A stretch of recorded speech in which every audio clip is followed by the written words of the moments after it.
अंतःस्रावी अग्नाशय खत्म हो चुका।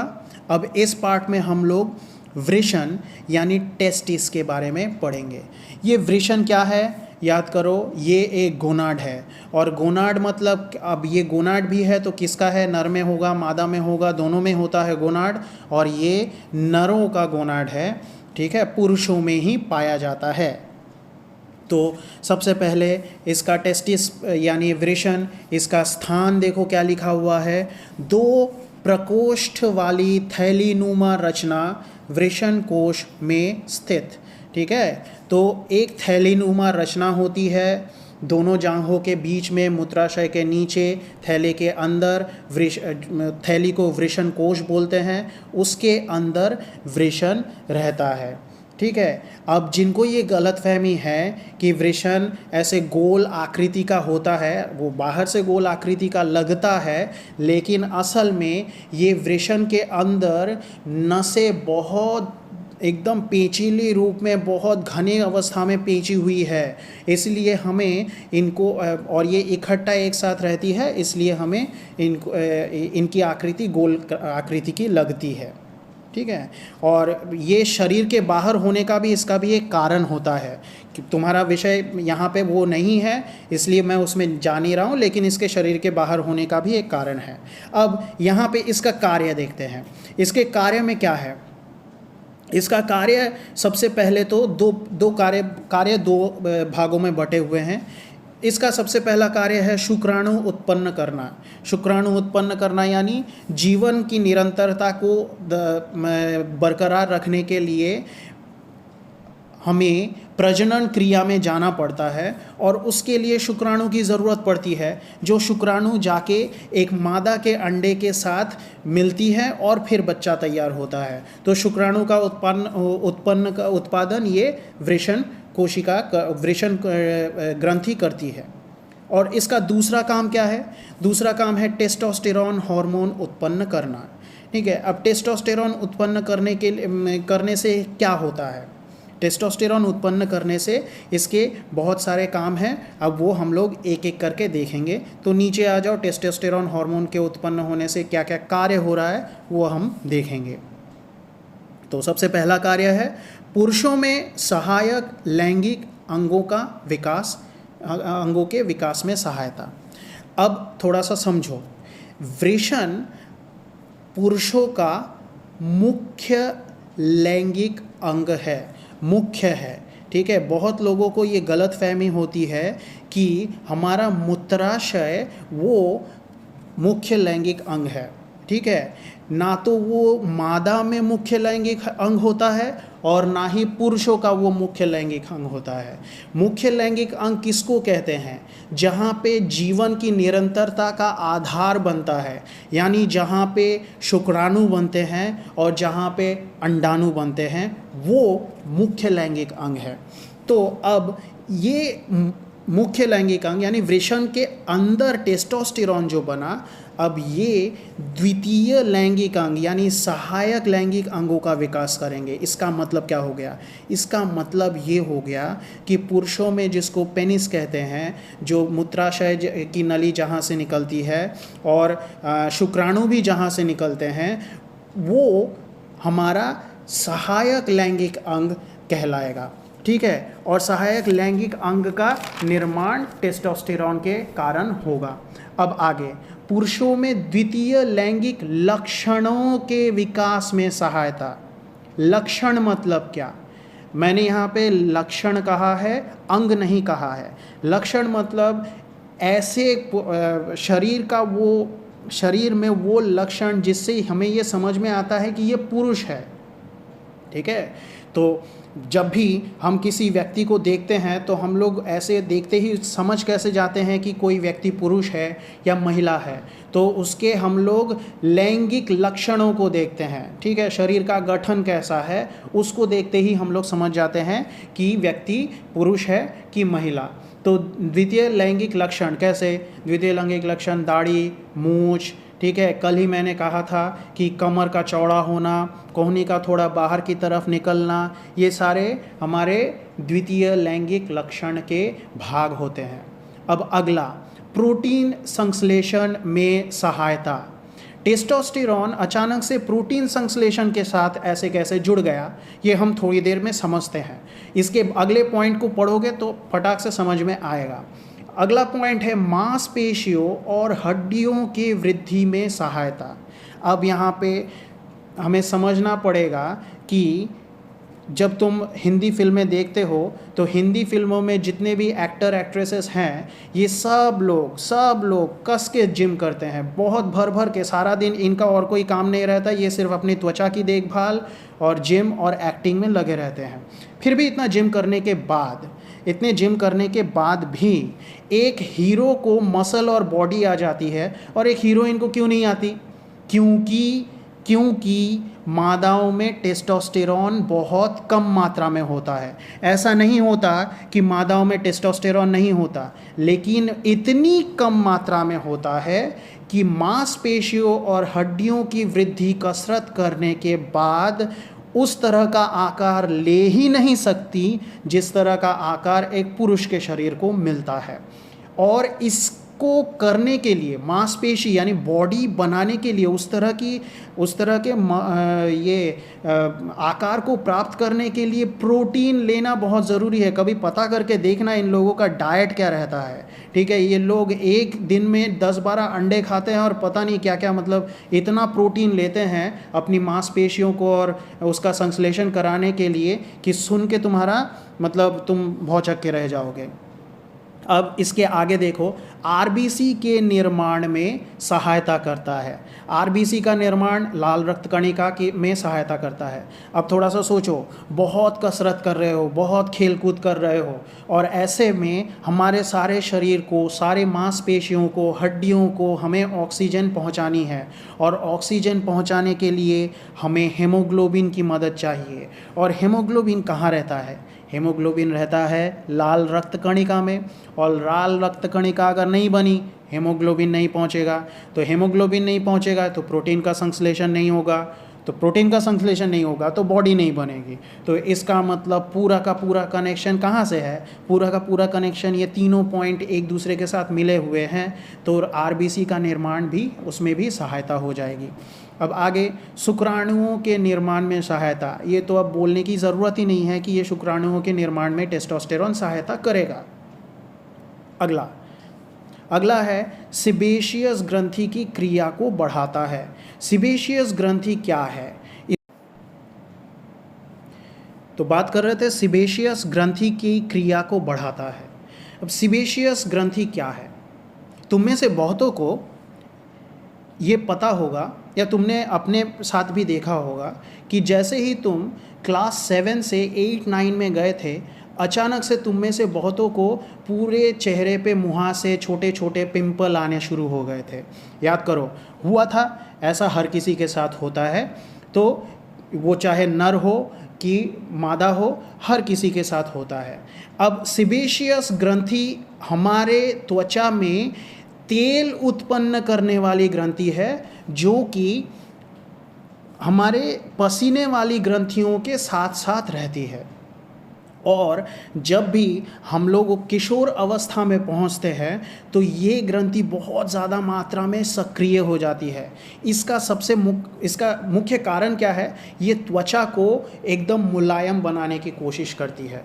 किशोर अवस्था असल में वो अवस्था है जहाँ पे एक शरीर तैयार होता है अपने विपरीत लिंग को आकर्षित करने के लिए, ठीक है? जैसे कि लड़कों में वो सारे के सारे गुण उनके शरीर में आते हैं ताकि वो लड़कियों को आकर्षित कर सके, लड़कियों के शरीर में वो सारे के सारे गुण आते हैं ताकि वो लड़कों को आकर्षित कर सके। और इसी कारण से इनकी त्वचाओं को भी मुलायम बनाने की ज़रूरत पड़ती है, जिसके कारण से ये सीबेशियस ग्रंथि जो तेल बनाने वाली ग्रंथि है, ये बहुत ज़्यादा मात्रा में सक्रिय हो जाती है किसी किसी में। और इसके कारण क्या होता है? बहुत लोग ठीक से मुंह धोते नहीं हैं, तो ऊपर मैल जम जाता है और तेल के साथ मिलकर फिर वो तेल निकल नहीं पाता है बाहर और पिंपल में बदल जाता है। और कभी कभी ये बहुत अतिरिक्त मात्रा में हो जाता है तो एकदम लाल लाल चेहरा हो जाता है, वो एक उसको एक्नी बोलते हैं, वो फिर उसका इलाज कराना पड़ता है। तो हमने देखो टेस्टोस्टेरोन के जितने भी कार्य थे उसमें बहुत आसान कार्य है, ये तुम्हें याद रखने की भी ज़रूरत नहीं है अगर तुम्हें अपने ही जीवन के अनुभवों को इसके साथ जोड़ दिया तो पुरुषों का लैंगिक अंगों का विकास होगा, उसके बाद सहायक लैंगिक लक्षणों का विकास होगा, मसल बनाना है, बॉडी बनानी है तो प्रोटीन का संश्लेषण होगा, मांसपेशियों की हड्डियों में वृद्धि होगी, और मसल बनाने के लिए हमें ज़्यादा ऑक्सीजन चाहिए तो आरबीसी का निर्माण होगा, शुक्राणु का तो ऐसे ही निर्माण होना चाहिए, और त्वचा को नर्म मुलायम बनाने के लिए सेबेशियस ग्रंथि को क्रियाशील बना देगा। बड़ा आसान है, ये बहुत सारे 6 से 7 इसके कार्य हैं, तो इसका कार्य याद रखना भी इतना मुश्किल नहीं है। अब हम लोग जाते हैं अंडाशय में, यानी ये मादाओं का गोनड है। अब यहाँ पर मादाओं के गोनड में अब इसका स्थान कहाँ है? मादाओं के उदर में एक जोड़ी मतलब क्या? एक जोड़ी अंडाशय हमें देखने को मिलेगी मादाओं के उदर में। उदर मतलब होता है पेट का निचला हिस्सा, बिल्कुल याद रखो, पेट नहीं होता है, पेट का निचला हिस्सा होता है, ठीक है, नाभि के भी एकदम नीचे के तरफ।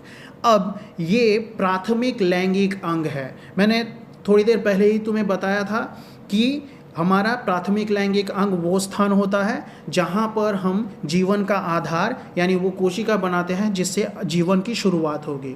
तो अब इससे 2 हार्मोन स्रावित होते हैं। कौन कौन से हार्मोन? प्रोजेस्टेरॉन, ईस्ट्रोजन, ठीक है। तो ये दोनों हार्मोन हम लोग सीख चुके थे थोड़े क्लासों पहले कि प्रोजेस्टेरॉन और ईस्ट्रोजन मादाओं में बनते हैं और टेस्टोस्टेरॉन कहाँ पे? पुरुषों में बनते हैं। अब एक एक करके इसको देख लेते हैं। सबसे पहले प्रोजेस्टेरॉन को देखेंगे। प्रोजेस्टेरॉन में क्या है देखो, सबसे पहले तो प्रोजेस्टेरॉन निकल कहाँ से रहा है? प्रोजेस्टेरॉन देखो इस तरफ, मैंने एरो देखे, बाईं तरफ आ जाओ प्रोजेस्टेरॉन, और वहाँ पे सिर्फ ध्यान रखो, इस तरफ एस्ट्रोजन के पार्ट को अब देखो भी मत, सिर्फ इस तरफ ध्यान रखोगे, बाईं तरफ की तरफ ध्यान रखोगे। तो यहाँ पर स्राव का स्थान क्या है देखो? ओवरी, और ओवरी में भी कहाँ से? कॉर्पस लूटियम से। याद करो, ये हम पढ़ चुके हैं कि प्रोजेस्टेरॉन कहाँ से निकलता है? कॉर्पस लूटियम से। कॉर्पस लूटियम कहाँ पे होता है? ओवरी के अंदर। और दूसरा स्थान कौन सा है? दूसरा स्थान है प्लासेंटा। अब ये प्लासेंटा क्या है? ये प्लासेंटा असल में बहुत महीन शिराओं की जाली होती है, ठीक है। ये प्लासेंटा कहाँ बनता है, क्या काम करता है, हम लोग थोड़ी देर बाद सीखेंगे। अभी फ़िलहाल इतना याद रखो, ये महीन शिराओं की जाली होती है और यहाँ पर भी प्रोजेस्टेरॉन बनते हैं। अब इसका कार्य देख लेते हैं। कार्य में सबसे पहले यूटेरस की दीवार को निषेचित अंडा ग्रहण करने में सक्षम बनाता है, ठीक है। तो यूटेरस की दीवार, यूटेरस कोई एक चीज़ है जिसकी दीवार को तैयार करेगी, सक्षम बनाएगी, किसको ग्रहण करने के लिए? निषेचित अंडा ग्रहण करने के लिए। निषेचित अंडा क्या है, यूटेरस कहाँ है, दीवार कहाँ है, ये सब हम लोग थोड़ी देर में सीखेंगे। एक एक करके पहले पढ़ते हुए हम लोग कार्य को देख लेते हैं। अगले कार्य में आओ जो कि इसके नीचे हैं, ठीक है। ईस्ट्रोजन वाले भाग में नहीं जाना, प्रोजेस्टेरॉन वाले भाग में ही रहो, बाईं तरफ देखो। अगला कार्य है गर्भावस्था के समय स्तन ग्रंथि के विकास में सहायक है। ये समझाने लायक कुछ नहीं है, ये हम लोग सीख चुके हैं कि गर्भावस्था के समय स्तन ग्रंथि में कुछ बदलाव आते हैं, उस बदलाव में प्रोजेस्टेरॉन मदद करता है। अब इसके बाद वाला कार्य क्या है? इसके बाद वाला कार्य है यह मेंस्ट्रुअल चक्र और ओव्यूलेशन को रोक देता है। अब मेंस्ट्रुअल चक्र यानी माहवारी होती है, मासिक होता है यानी पीरियड। हर महीने यूटेरस से मतलब वेजाइना के रास्ते से होता हुआ बहुत सारा स्राव निकलता है, थोड़ा सा खून निकलता है, और उसके साथ जो अंडा जिनका अभी प्रजनन क्रिया में भाग नहीं ग्रहण हुआ है वो सब के सब निकल आते हैं, ठीक है। तो ये भी हम लोग अभी थोड़ी देर बाद समझेंगे। लेकिन समझो कि जब भी गर्भ धारण हो जाता है, गर्भधारण होना मतलब अंडे के साथ शुक्राणु का मिलन हो चुका है और एक बच्चा गर्भ में आ चुका है। ऐसी हालत में मेंस्ट्रुअल चक्र यानी माहवारी नहीं होगी, उसको बंद कर देना पड़ता है। और साथ ही साथ अंडा भी ओवरी से नहीं निकलेगा। नया अंडा अब निकल के क्या करेगा? पुराना अंडा तो उसने तो शुक्राणु को ग्रहण कर लिया और नए अंडे अब बनेंगे भी नहीं। तो ये पूरी की पूरी प्रक्रिया रुक जाती है। कौन रोकता है? प्रोजेस्टेरॉन रोकता है। अब हम लोग अभी तक हमने जितना भी मैंने कहा ना कि हम समझेंगे समझेंगे समझेंगे, वो समझने का वक्त आ गया है।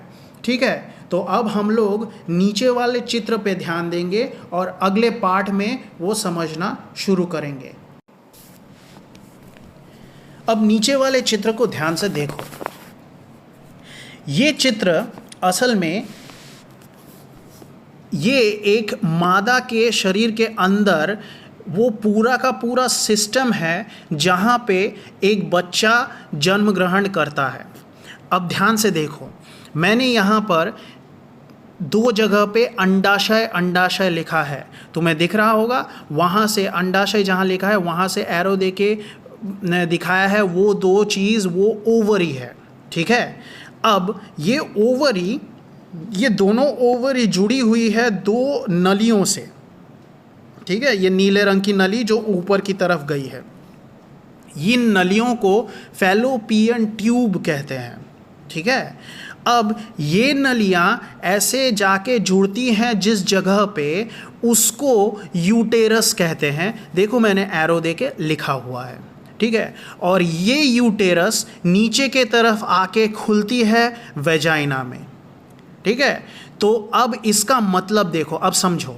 अब यहाँ पर पूरी प्रक्रिया याद करो। जब ग्राफियन फॉलिकल बन रहा था पिछले क्लास में, वो ग्राफियन फॉलिकल बनने के बाद चौथे स्टेज में ओवरी के अंदर से अंडा निकला था। याद आ रहा है? अंडा निकला था और ये अंडा निकल के, मैंने कहा था याद करो कि वो अंडा निकलने के बाद जाके एक जगह पे वो इंतज़ार करता है शुक्राणु का। वो जगह जहाँ पे वो जाके इंतज़ार करेगा वो असल में है ये 2 फैलोपियन ट्यूब। ठीक है, अब समझो बात को कि दोनों में से किसी भी, हर दोनों ही ओवरी में से फैलोपियन ट्यूब के अंदर अंडे जाके बैठे हुए रहते हैं। ठीक है, इंतज़ार करते हैं। इंतज़ार करेंगे किसका? इंतज़ार करेंगे शुक्राणु का। ठीक है, और शुक्राणु अब वेजाइना के रास्ते से ऊपर की ओर आते हैं। ठीक है, और ऊपर की ओर आने के बाद जैसे ही ऊपर की ओर आएंगे तो ये फैलोपियन ट्यूब के अंदर बैठे हुए अंडों के साथ मिलते ही वो निषेचन करेंगे। अब पहला पॉइंट देखो, कार्य का पहला पॉइंट, यूटेरस की दीवार को निषेचित अंडा ग्रहण करने में सक्षम बनाता है। इसका मतलब क्या हुआ? इसका मतलब ये हुआ कि अंडे के साथ जब शुक्राणु मिल गया, मिलने के बाद इसका मतलब अब बच्चा पैदा होगा। तो अब बच्चा पैदा होगा तो उसको रखने के लिए जगह चाहिए। तो उसको रखने के लिए जो जगह चाहिए वो है यूटेरस, और इन यूटेरस की दीवारों को अब तैयार करना पड़ेगा। तो जैसे ही शुक्राणु और अंडे का मिलन हो गया तो यूटेरस की दीवार को तैयार करने के लिए कौन अब काम करना शुरू कर दे रहा है? प्रोजेस्टेरॉन काम करना शुरू कर दे रहा है। बात समझ में आई? तो इसका मतलब निषेचित अंडों को ग्रहण करने के लिए यूटेरस की दीवार को सक्षम बनाता है। कैसे बनाता है, समझ में आ रहा है? आशा करता हूँ समझ में आ गया होगा। अब अगला, अब जैसे ही ये काम खत्म हो गया, ये निषेचित अंडे के लिए दीवार तैयार करके यहाँ पे अब बच्चा धीरे धीरे बड़ा होगा, तो ऐसे समय में अब अंडाशय में से नया अंडा नहीं निकलेगा। क्यों निकलेगा? अब यहाँ पे बच्चा तो एक जगह पे आ गया है, तो नया अंडा निकलने की अब ज़रूरत ही नहीं है। और नया अंडा नहीं निकलेगा तो माहवारी भी नहीं होनी चाहिए क्योंकि वहाँ पे बच्चा है अब। तो इसका मतलब क्या हो गया? इसका मतलब ये हो गया कि प्रोजेस्टेरॉन मेंस्ट्रुअल चक्र को यानी माहवारी को रोक देगा और ओव्यूलेशन मतलब होता है ओवरी से अंडा निकलने की प्रक्रिया, तो ओव्यूलेशन को भी रोक देगा।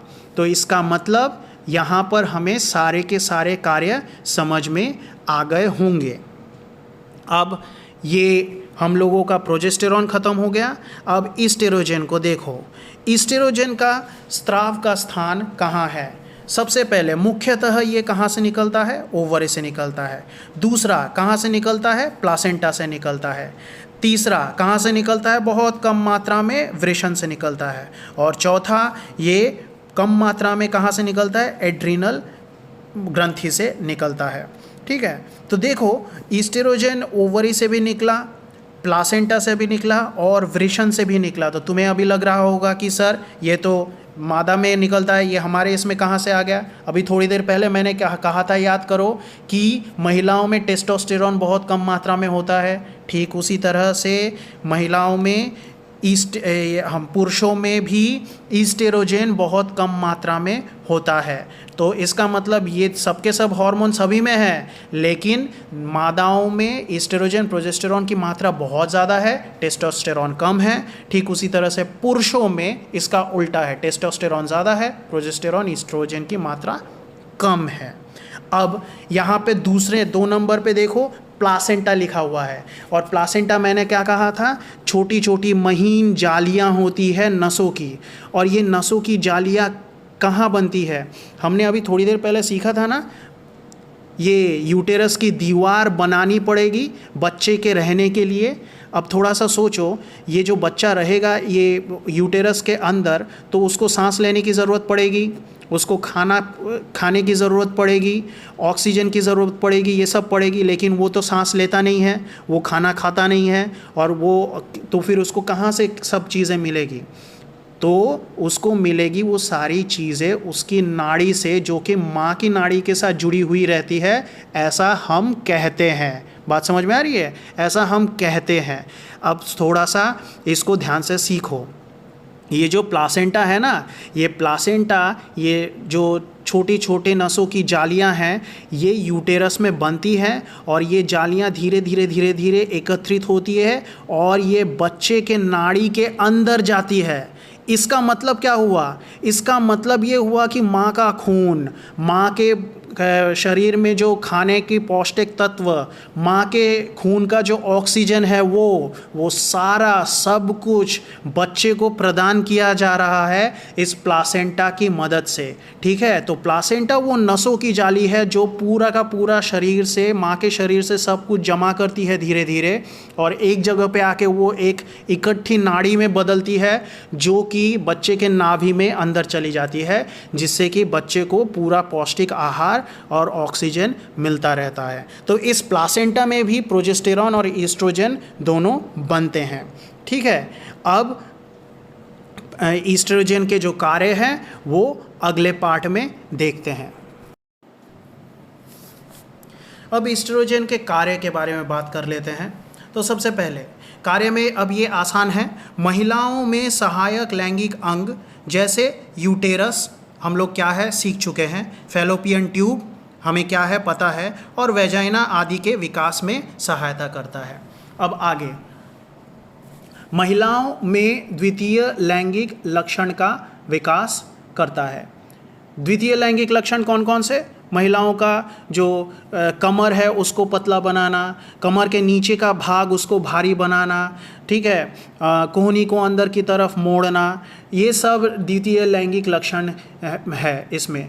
और मेंस्ट्रुअल चक्र का नियमन करता है।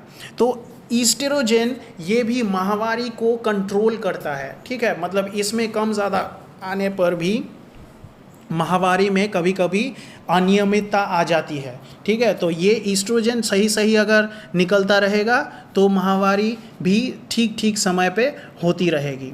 उसके बाद अंडाशय के ग्राफियन फॉलिकल की वृद्धि में सहायक है।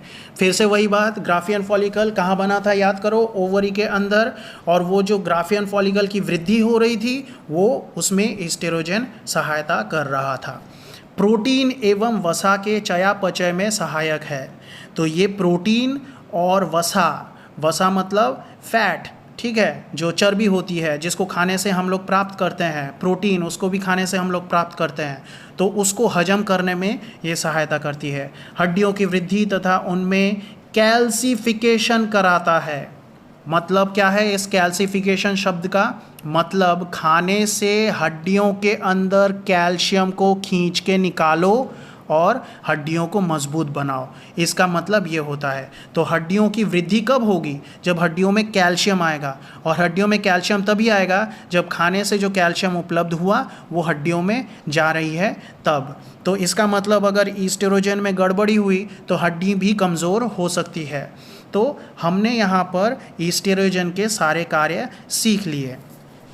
अब हम लोग देखते हैं कि हार्मोन, अब बाकी का जो भाग है वो बहुत आसान है, हम लोग सीख चुके हैं, ठीक है। तो हार्मोन की अस्वाभाविक स्रवण से होने वाले रोग, बीच वाला डब्बा देखो उसके नीचे लिखा हुआ है मैंने।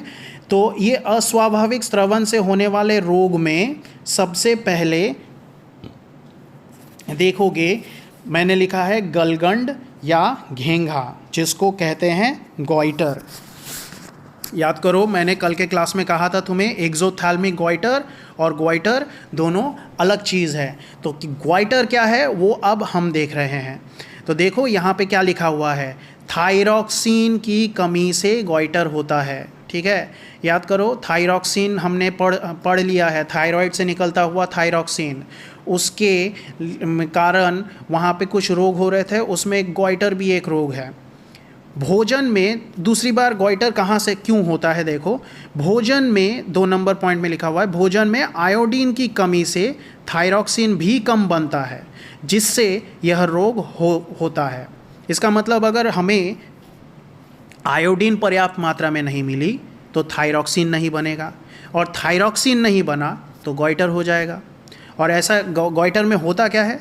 गले का फूलना, यानी गला फूल जाता है। तो बस गॉइटर में हमें इतना ही सीखना है। अब इसके बाद हम लोग सीख चुके हैं अगला, ये इसमें ज़्यादा कुछ इंपॉर्टेंट है नहीं, बौनापन। बौनापन याद करो किसके कारण होता है? ग्रोथ हार्मोन के कमी के कारण होता है, और इसके कारण वृद्धि रुक जाती है। 2 नंबर पॉइंट में लिखा है वृद्धि रुक जाती है। अब इसके बाद अगला इधर आ जाओ नीचे की तरफ, बाईं तरफ, मधुमेह, डायबिटीज़ मेलिटस, मधुमेह। इसके पहले हमने डायबिटीज़ पढ़ा था, याद करो कहाँ पे पढ़ा था? डायबिटीज़ मेलिटस, इंसुलिन के कम होने के कारण डायबिटीज़ मेलिटस हो रहा था, तो वही वाला। अब यहाँ पर उसके लिए थोड़ा सा विस्तार किया है।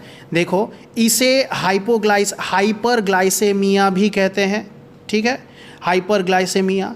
उसके बाद इंसुलिन की कमी से होता है, ये हमने पढ़ लिया था। रक्त में शर्करा क्या हो जाएगा? बढ़ जाएगा। याद करो इंसुलिन कर क्या रहा था? इंसुलिन रक्त में शर्करा को कम कर रहा था। अब इंसुलिन खुद गायब हो जाए मान लो, तो रक्त में शर्करा को बढ़ना चाहिए, तो वही हो रहा है, रक्त में शर्करा बढ़ जाती है। उसके बाद मूत्र में शर्करा की वृद्धि, अब रक्त में शर्करा बढ़ जाएगा तो मूत्र में भी शर्करा की वृद्धि हो जाएगी, और साथ ही साथ अत्यधिक वज़न और कमज़ोरी आएगी। इसके बाद क्या होगा? इसके बाद ये हमारा डायबिटीज़ मेलिटस हो गया। अब डायबिटीज़ मेलिटस की तरह दूसरा रोग है डायबिटीज़ इंसिपिडस। डायबिटीज़ इंसिपिडस में क्या होता है? वेसोप्रेसिन या एंटी ड्यूरेटिक हार्मोन के कमी से होता है। 1 नंबर पॉइंट, यानी याद करो वेसोप्रेसिन। अब याद करो ये वेसोप्रेसिन कहाँ से निकला था? पश्च पिट्यूटरी से निकला था, लेकिन उसको निकालने वाला कौन था? हाइपोथैलेमस उसको निकाल रहा था। तो उसकी जो अगर कमी हो गई, वैसोप्रेसिन या एंटी ड्यूरेटिक हार्मोन की कमी हो गई, तो डायबिटीज़ इंसिपिडस होगा। और 2 नंबर, शरीर में जल की कमी, या उससे क्या होगा? बार बार मूत्र त्याग होता है। तो इसका मतलब देखो अगर बार बार मूत्र त्याग होगा तो शरीर से पानी निकल रहा है, तो इसका मतलब शरीर में जल की कमी हो गई। तो इसी के साथ हमारा ये जंतु हार्मोन का पूरा भाग खत्म होता है। अगले पढ़ते रहो और समय का सदुपयोग करो और सावधान रहना।